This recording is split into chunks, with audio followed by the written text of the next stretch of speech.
आजही ती एकटीच जेवत होती. नवरा, सासू, सासरे सगळ्यांची जेवणं होऊन भांड्यांचा थर बेसिनमध्ये साचला होता.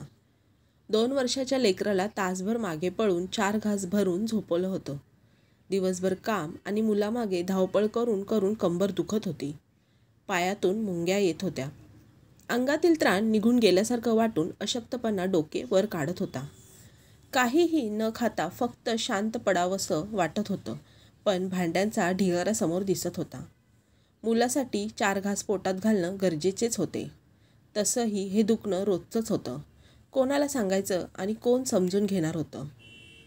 अंग तापाने फणफणत असो की चक्कर येत असो की हाताला चटका बसलेला असो की अजून काय, पण कामाला सुट्टी कधीच नव्हती. त्यात मला काही त्रास होतोय म्हणून तोंड पाडून बसलं तर अजूनच कप्प्यातला शब्दसुमनांचा वर्षाव व्हायचा. कितीही त्रास होत असला तरी आवढा मनातच घेऊन ठसठस त्या दुखण्यासहित घरच्यांच्या पोटासाठी चूल पेटवायला लागायची. ही पोटं भरली की आपापल्या जागी आसनस्थ होऊन झोपेच्या अधीनही व्हायची. जिने आपल्याला खायला घातलं त्या अन्नपूर्णाने स्वतः काही खाल्लं का? तिला काही हवंय का? हे कोणाच्या डोक्यातही कधी येत नव्हतं. ती घरात असून ती मात्र कोणाच्याच खिजगंतीतही नव्हती. आजही उभं राहता येत नसतानाही तिने थोडंसं खाऊन कशीबशी भांडी घासली आणि उद्याच्या तयारीसह सगळं आवरून मुलाच्या बाजूला जाऊन धरणीवर पाठ टेकवली. आई गं, नकळत तिच्या तोंडातून शब्द बाहेर आला आणि डोळ्यातून टपटप पाणी वाहू लागलं. मन आईभोवती गिरट्या घालू लागलं. लहान असताना आई वरण भात पोळी भाजी भरवण्यासाठी किती मागे पळायची. हाताला पकडून एका जागेवर बसून भोपळ्याच्या चांदोबाच्या किती गोष्टी सांगायची. चिडून म्हणायचीही, कधी एकदाची मोठी होशील आणि स्वतःहून खाशील.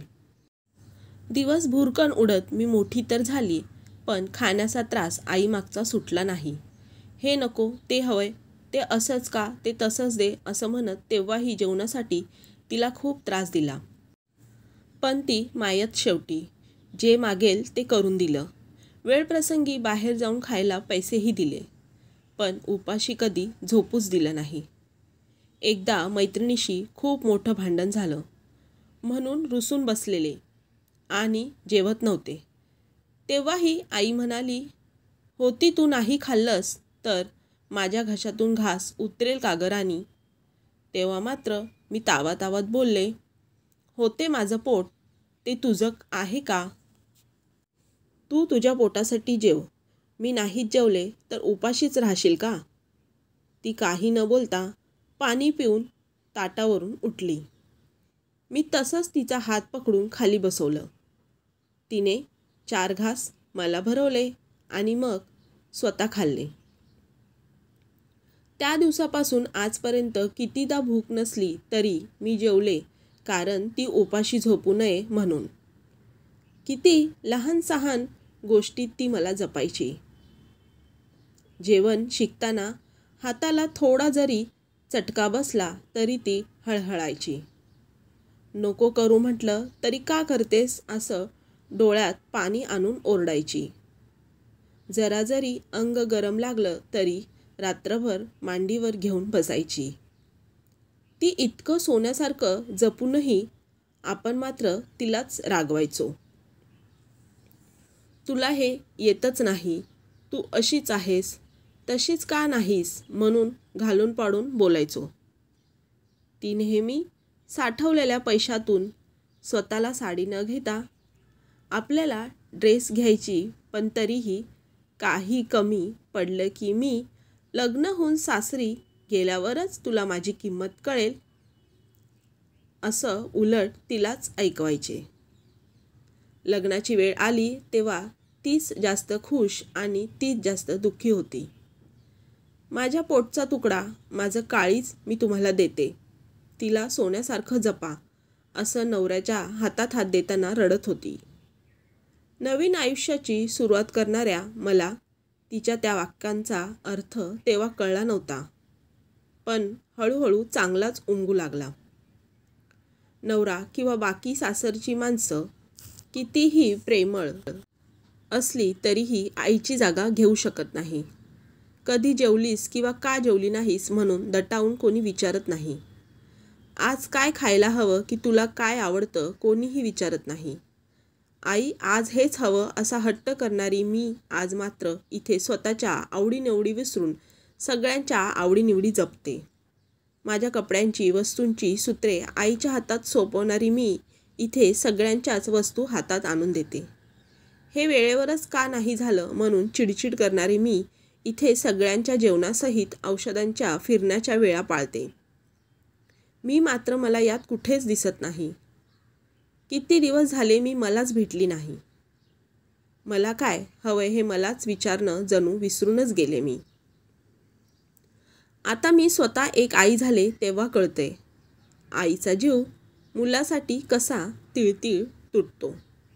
आज त्याच्या पोटात घास गेल्याशिवाय माझ्या घशातून खाली उतरत नाही.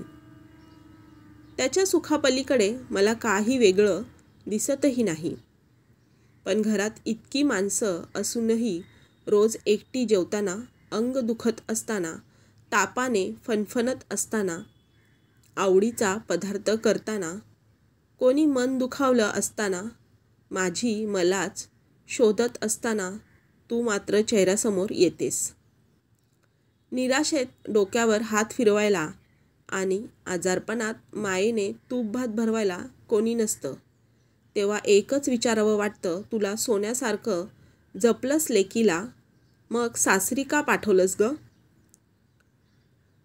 तुझ्याच जीवाला एकटीच ही लढाई लढायला शिकवलीस खरी. खंबीर स्त्रीसोबत ती आज सक्षम आई देखील झाली. पण आजही ती तुझीच नाजूक, गोड, हळवी मुलगी आहे. तिन्ही सांजेच्या कातरवेळेत मन तुझ्या आठवणीत बेचैन होतं. तेव्हा अल्लड मनात एकच प्रश्न उमटतो, तुझ्यात आणि माझ्यात दुरावा निर्माण करणारं हे सासर नावाची रीत जन्मास कोणी घातली ग? का केलीस ग पाठवणी माझी? भेगाळलेल्या जखमांवर मायेची फुंकर हवी.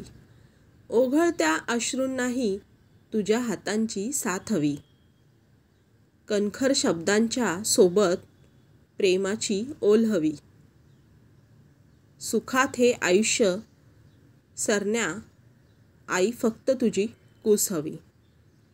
मित्रांनो, तुम्हाला आजची कथा आवडली असेल तर व्हिडिओला लाईक करा, जास्तीत जास्त शेअर करा आणि हो, चॅनलला सबस्क्राईब करायला विसरू नका. धन्यवाद.